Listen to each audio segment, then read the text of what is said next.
마침내 바울이 예루살렘에 당도했습니다. 결박과 환란이 기다린다는 반복적인 성령의 음성에도 불구하고 오히려 죽기를 각오하고 올라가라는 그 성령의 메시지로 해석하고요, 정말 죽기를 각오하고 예루살렘에 올라갔던 것이죠. 가서 가장 먼저 한 게 예루살렘 교회 대표들을 방문했습니다. 야고보가 있었죠. 여기 야고보는 12제자 중에 한 사람이 아니에요. 이미 순교했고요, 주의 동생, 육신의 동생 야고보인 것이죠. 다른 사도들의 이름은 열거되지 않았어요. 베드로니, 요한이니 이런 사도들의 이름이 열거되지 않은 것으로 봐서 그들은 이미 예루살렘을 떠난 것이죠. 흩어져 있는 디아스포라 유대인들을 대상으로 아마 선교 사역을 감당하고 있었을 것입니다. 그리고 야고보와 장로들이 있었어요. 이들과의 만남을 통해서 선교 보고를 한 것이죠. 이미 1차, 2차 선교 보고는 했고 3차 선교 여행에 대한 보고를 했어요. 그리고 중요한 일이 있었죠. 헌금을 가지고 왔잖아요.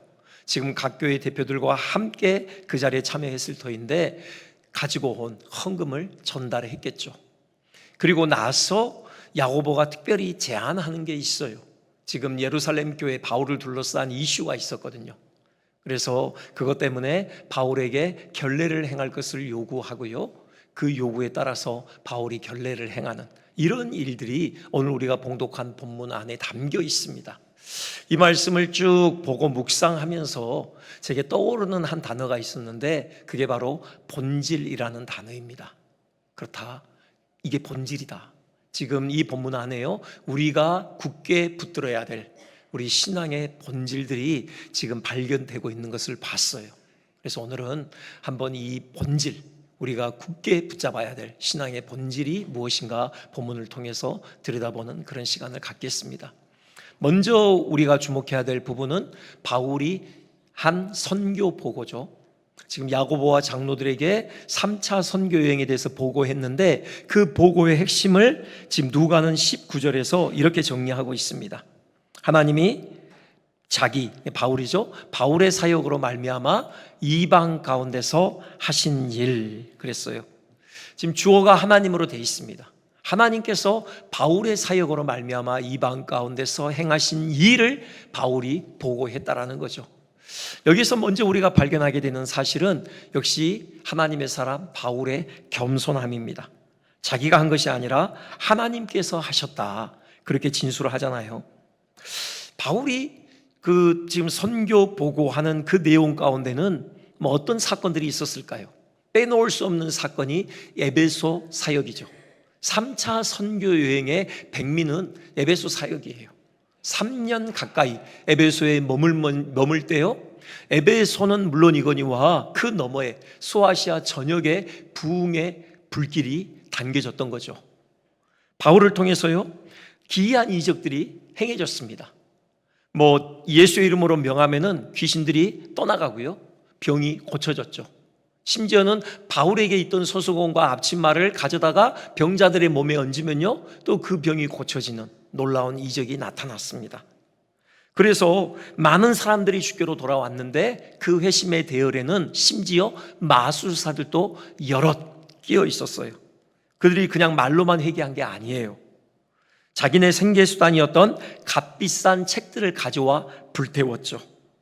그 책들을 사르는 불꽃이 하늘로 치솟는 광경, 참 장관이었겠다, 그런 생각이 들어요.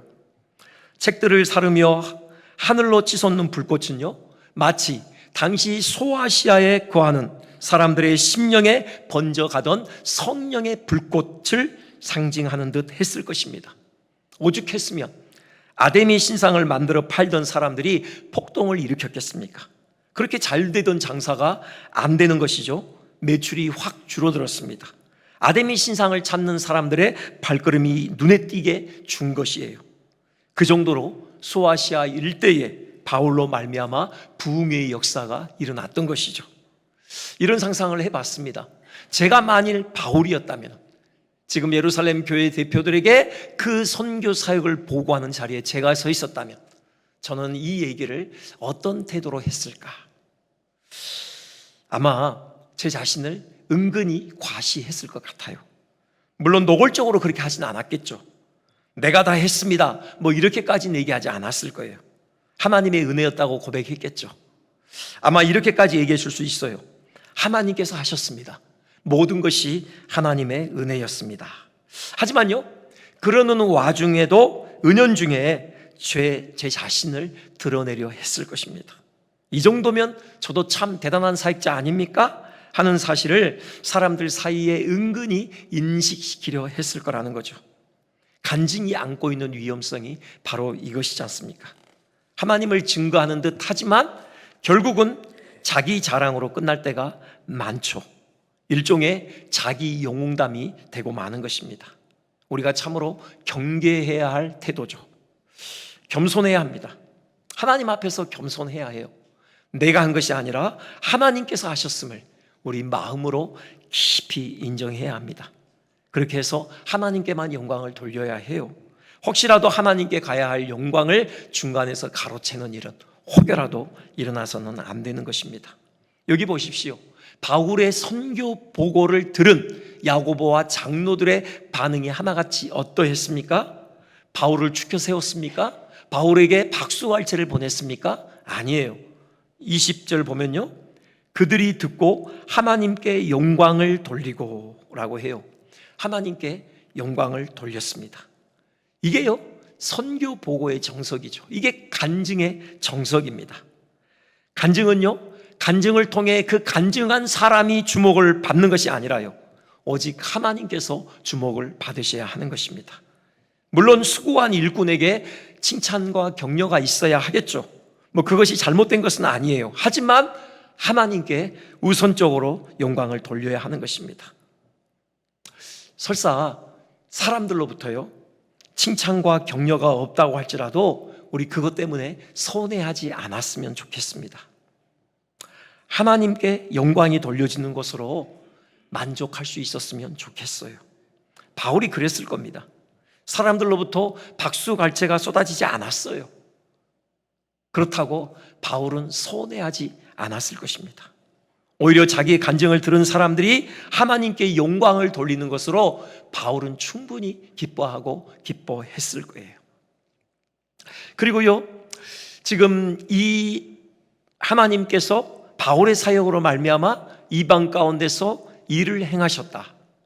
지금 이 진술이 담고 있는 정말 중요한 사실이 또 하나 있습니다. 사도로서의 바울의 사역의 주체가 바울이 아니라 하나님이라는 거죠. 그러니까요, 바울이 하나님의 도우심을 통해서 바울의 사역을 이루었다, 그게 아니라요, 하나님께서 바울을 통해서 하나님의 일을 이루셨다. 지금 그렇게 얘기하고 있는 거예요. 그러니까 바울이 자기 사역을 바라보는 관점이 뭐냐?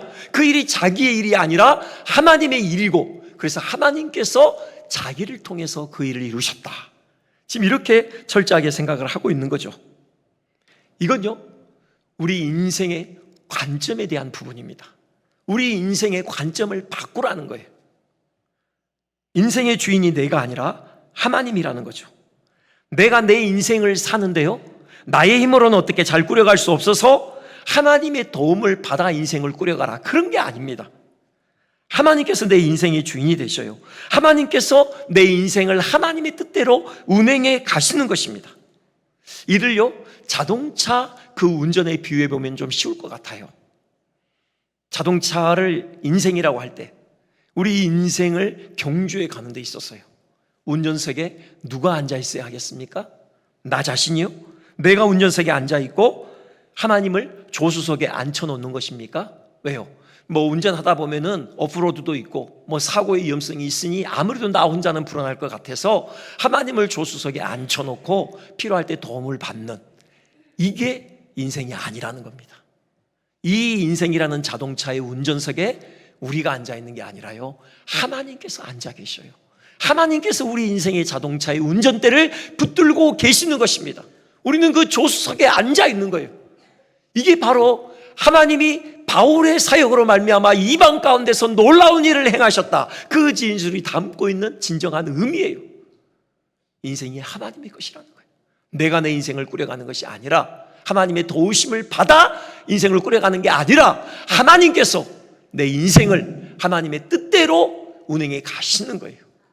우리는 그 하나님의 뜻을 이루어가는 도구일 뿐인 것이죠. 우리에게 주어진 일도 마찬가지입니다. 우리의 일을 하나님의 도우심으로 이루어가는 게 아니라요, 하나님께서 우리를 통해서 하나님의 일을 이루어 가시는 거예요. 우리의 삶에 펼쳐지는 모든 일은, 우리에게 지금 주어진 그 일들은 하나님의 일이에요. 하나님께서 친히 하시는 겁니다. 우리는 그분의 손에 들려진 도구일 뿐인 것이에요.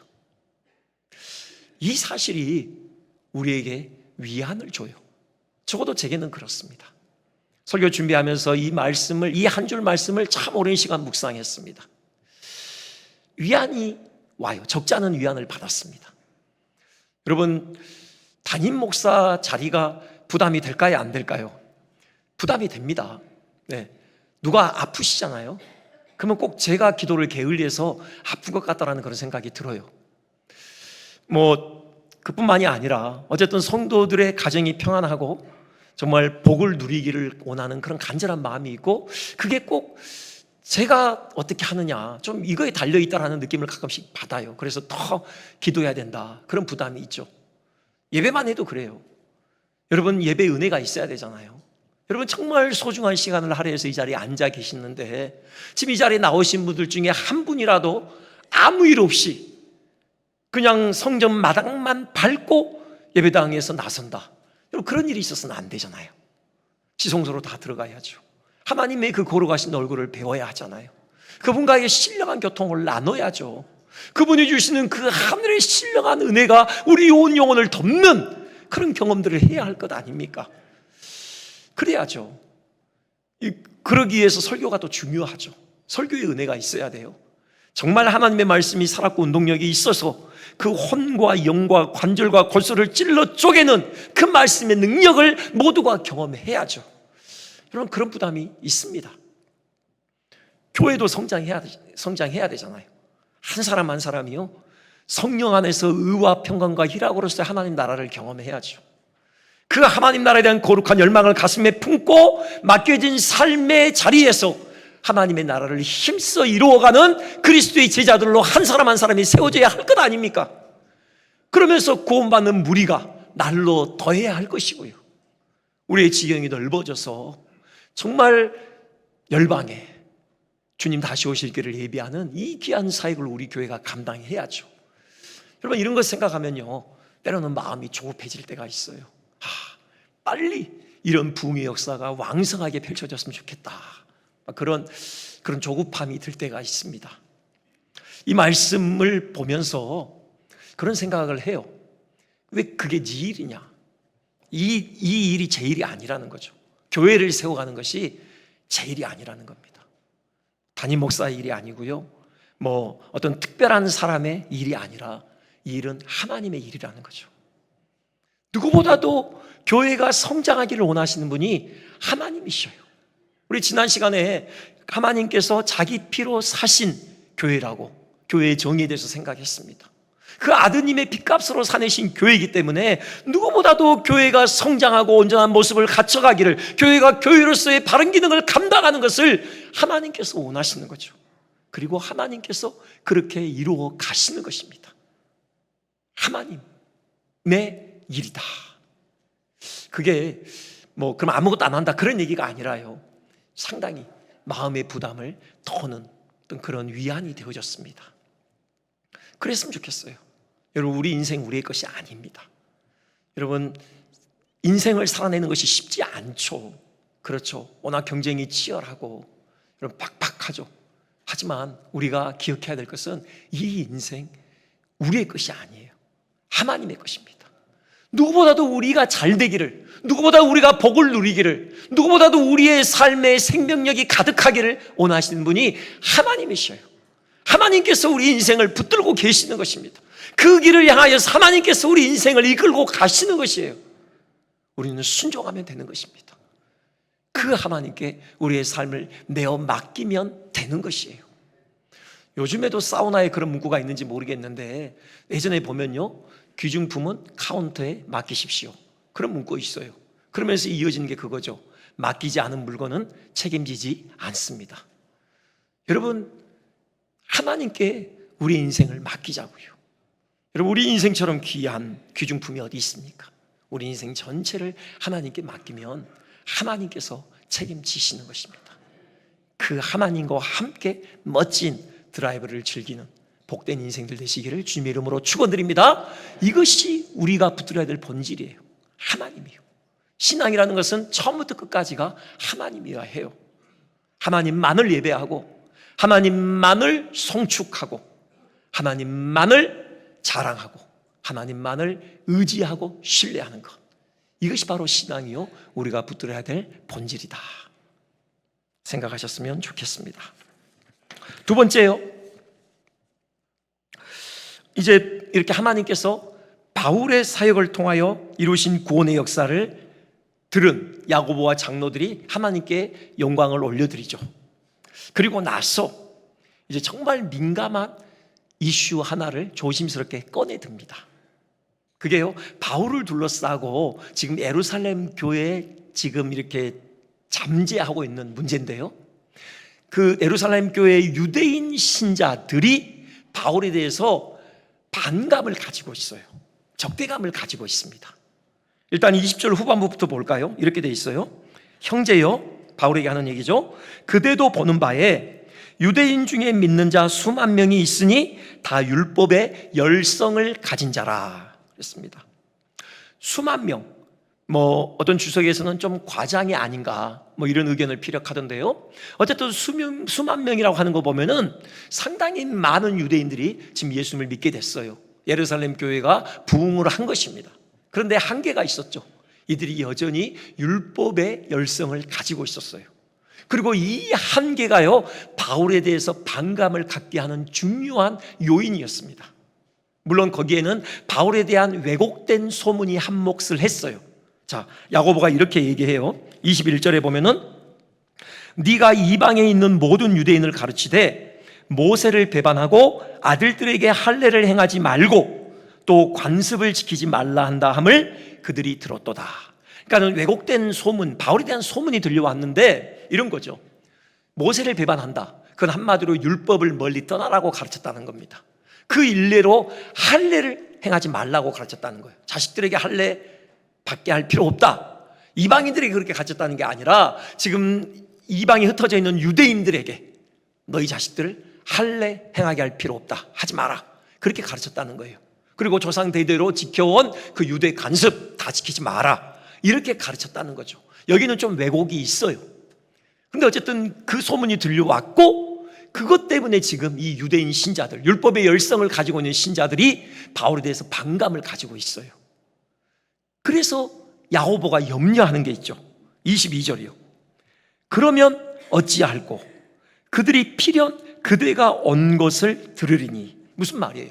지금 바울이 예루살렘에 왔다라는 소식을 다 듣게 될 거 아니에요? 그러면은 어떤 상황이 펼쳐질 수 있느냐? 바울을 해코지 하려고 할 거라는 거죠. 지금 예루살렘 교회가 시끄러워질 거라는 겁니다. 바울이 위험해질 수 있어요. 그리고 교회에 분란이 일어날 수 있다고요. 이게 지금 교회 지도자로서 야고보는 염려되었던 것입니다. 자, 다시 한번 말씀드리면은 지금 이 문제 상황의 주요 원인이 뭐냐?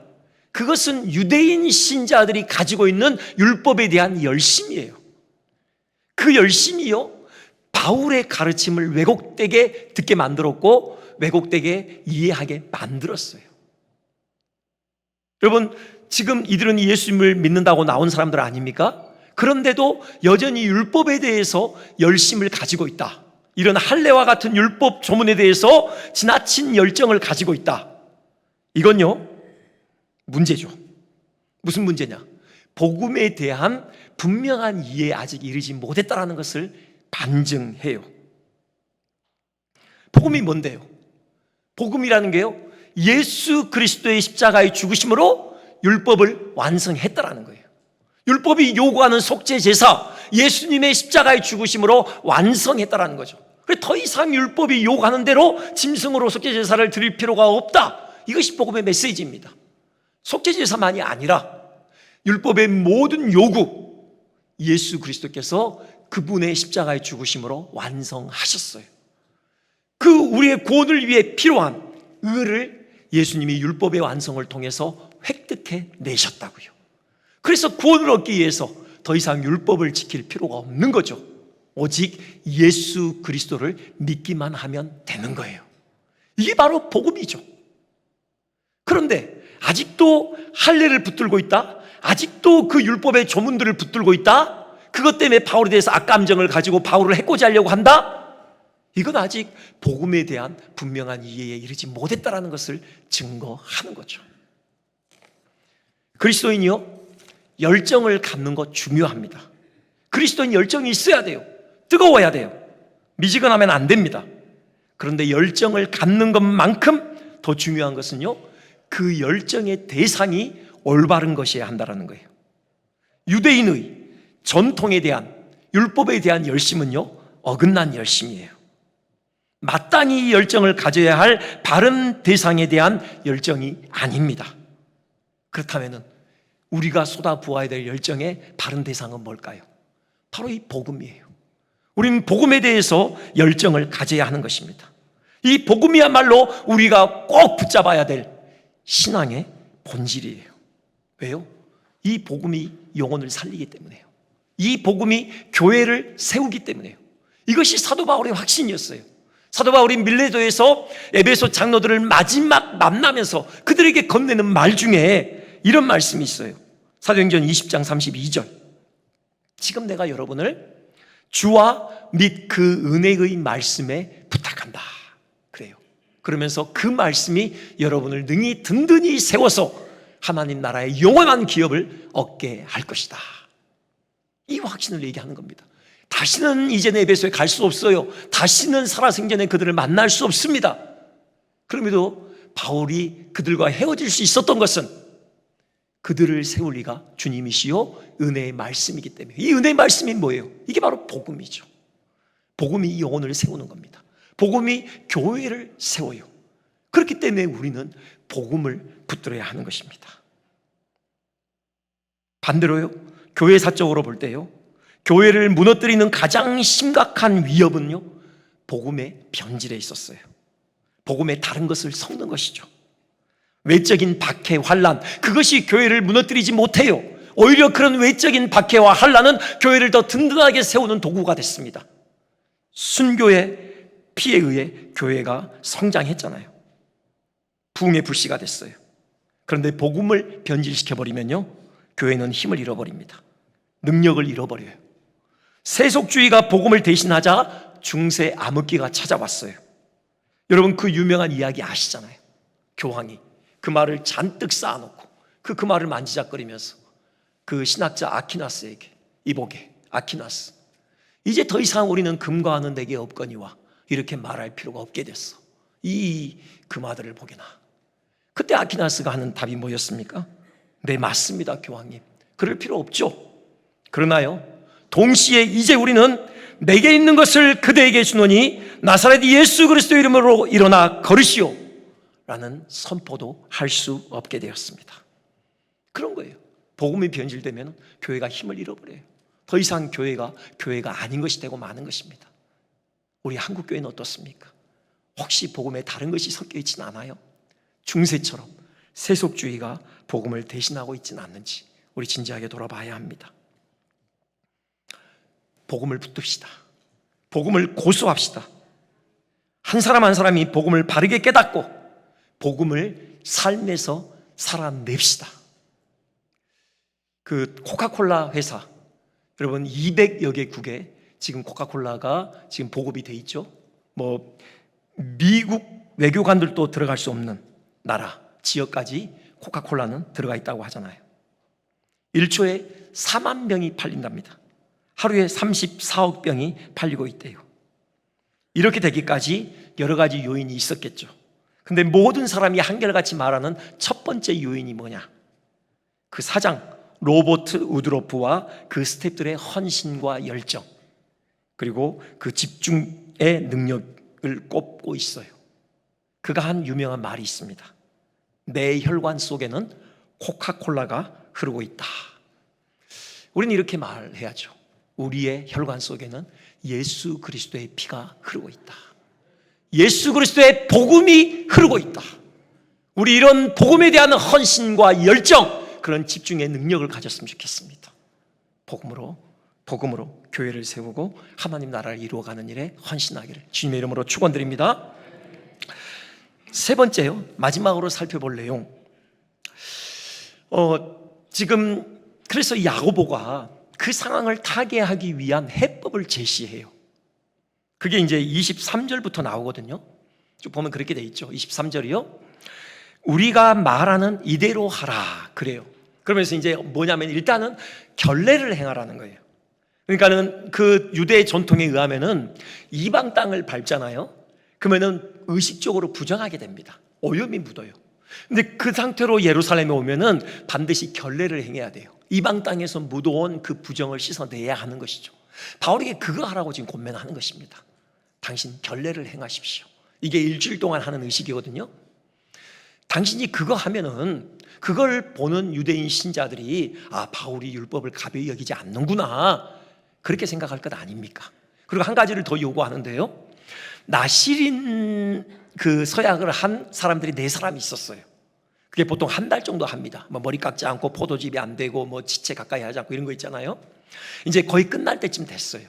그러면 그게 끝나면은 머리를 깎고 제사를 드리거든요. 속죄제, 번제, 화목제를 드려요. 그 제사 비용을 당신이 내십시오, 그런 거예요. 이게요, 제사 비용이 많지 않습니다. 한 사람의 그 제사가 수양 2마리와 어린 암양 1마리예요. 수당 8마리, 어린 암양 4마리 비용이 들어가요. 근데 그걸 하라는 거예요. 왜요? 남의 제사의 비용까지 대주면서 그 결례를 완성한다면 그게 분명하게 증거하는 건 뭐예요? 바울은 결코 율법을 가벼이 여기지 않는구나, 율법을 철저하게 지키는구나, 이 증거가 되는 거잖아요. 그래서 사람들로 하여금 그 오해를 불식시켜라, 지금 그렇게 요청을 한 겁니다. 여기에 대해서 바울이 어떻게 반응했을까요? 그대로 행합니다. 야고보의 제안을 그대로 받아요. 결례를 행하고요, 그 나스린의 그 소원한 자들의 제사 비용을 대신 대주죠. 바울의 복음에 대한 확신에 따르면 굳이 이런 결례가 필요하지 않아요. 그리스도의 피로 정결함을 받는 것이지 무슨 의식으로 정결해지는 게 아니에요. 게다가요, 더 이상 속죄제사, 번제, 화목제 드려야 될 필요 없습니다.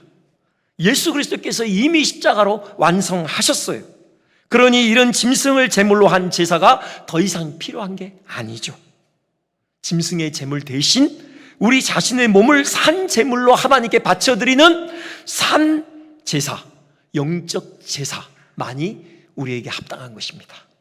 그게 바울의 고백이에요. 로마서 12장 1절에. 그럼에도 불구하고 바울이 이 제사에 동참했고 정결의식에 동참을 했어요. 그게 의미하는 바가 뭘까요? 바울이 복음과 타협한 것입니까? 아니에요. 타협이라기보다는요, 관용이라고 이름 붙일 수 있어요. 그러니까 이 유대인 신자들, 이 율법의 열성을 가지고 있는, 아직 복음의 그 깊은 의미를 다 헤아리지 못하고 있는 그 유대인 신자들의 영혼을 배려한 것이죠. 결국은 목적은 그들의 영혼을 구원하고자 함이에요. 이건 지금까지 바울이 사도로서 일관해온 그의 삶의 태도입니다. 고린도전서 9장 20절부터 보면은 그런 내용이 나와요. 유대인들에게는 내가 유대인과 같이 됐다. 나는 율법 아래 있지 않은데 율법 있는 자들에게 내가 율법 있는 자가 된 것. 이런 얘기하고요. 나는 그리스도 안에서 법을 가지고 있지만 법 없는 자들에게 법 없는 자들과 같이 됐다. 이런 얘기 쭉 해요. 그래서 나는 여러 사람에게 여러 모습이 됐다. 그 이유가 뭐냐? 몇 사람이라도 구원하고자 함이니. 바울의 열망은 단 한 사람이라도 더 구원하는 것이었죠.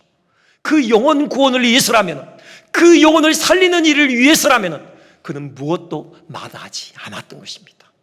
복음과 타협한 게 아니에요. 그는 복음을 결코 한순간도 타협한 적이 없습니다. 왜? 복음만이 영혼을 살려내는 것이기 때문에. 복음과 타협하면 영혼을 죽이는 일이에요. 하지만 영혼을 살리는 일을 위해서 복음과 타협하는 것이 아니라면 그는 얼마든지 양보할 수 있었다는 거죠. 여기서 우리는 우리가 굳게 붙들어야 될 신앙의 본질 또 하나를 발견합니다. 영혼 살림이에요. 생명이에요. 생명을 살리는 일, 그리고 그 생명을 풍성히 얻게 하는 일, 이것이 우리가 꼭 붙들어야 될 신앙의 본질인 것입니다. 그것을 위해서라면 우리는 유연한 태도가 있어야 돼요. 평생 붙들었던 그런 전통이라고 하더라도요, 영혼을 살리는 일이라면, 그래서 그 일을 위해서 이것을 포기해야 되는 순간이 있다면요, 우리는 기꺼이 영혼 살리기 위해서 포기할 수 있어야 하는 것입니다. 왜요? 그 전통이 본질이 아니라 영혼 살림이 본질이기 때문에요. 1569년이요, 추운 겨울 네덜란드에서 있었던 일입니다.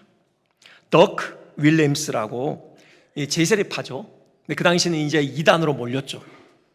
그래서 감옥 탑에 갇혀 있었어요. 곧 화형을 당할 처지에 있었습니다. 근데 그가 뭐 헝겊을 이렇게 매듭으로 이어가지고 밧줄을 만들어서 그 감옥 탑에서 겨우 내려와서 감옥 탈출에 성공을 해요. 막 달려가죠. 경비병들이 뒤쫓아와요. 근데 그 눈앞에 얇게 얼은 이 빙판이 있었어요. 피할 길이 없어서 죽기 살기로 빙판 위를 달렸습니다. 다행히 얼음이 깨지지 않았어요.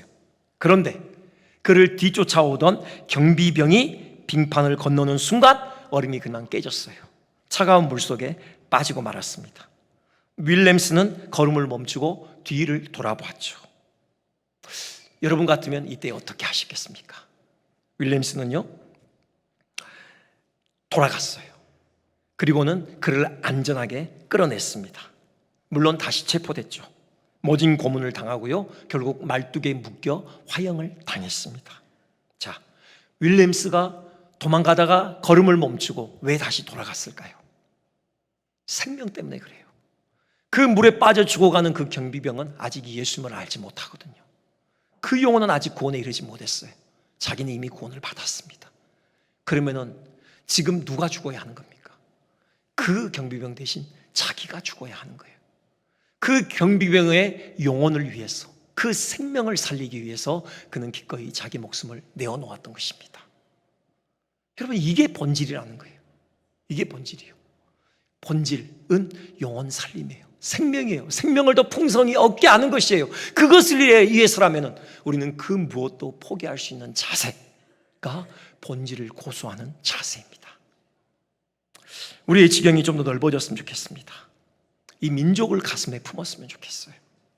우리가 영혼을 살린다고 할 때 우리 주변에 있는 영혼을 넘어서서 이 민족을 우리 가슴에 품었으면 좋겠어요. 제가 한 가지 기도문만 소개해드리고 말씀을 마치겠습니다. 그 CCC 한국대학성 선교회 설립자이신 김준곤 목사님께서 민족 복음화의 꿈이라는 제목으로 적은 기도문입니다. 한번 보여주시겠습니까? 어머니처럼 하나밖에 없는 내 조국, 어디를 찔러도 내 몸같이 아픈 내 조국, 이 민족 마음마다, 가정마다, 교회마다, 사회의 구석구석, 금수강산 자연 환경에도 하나님 나라가 임하게 하시고 뜻이 하늘에서처럼 이 땅에서 이루어지게 하옵소서.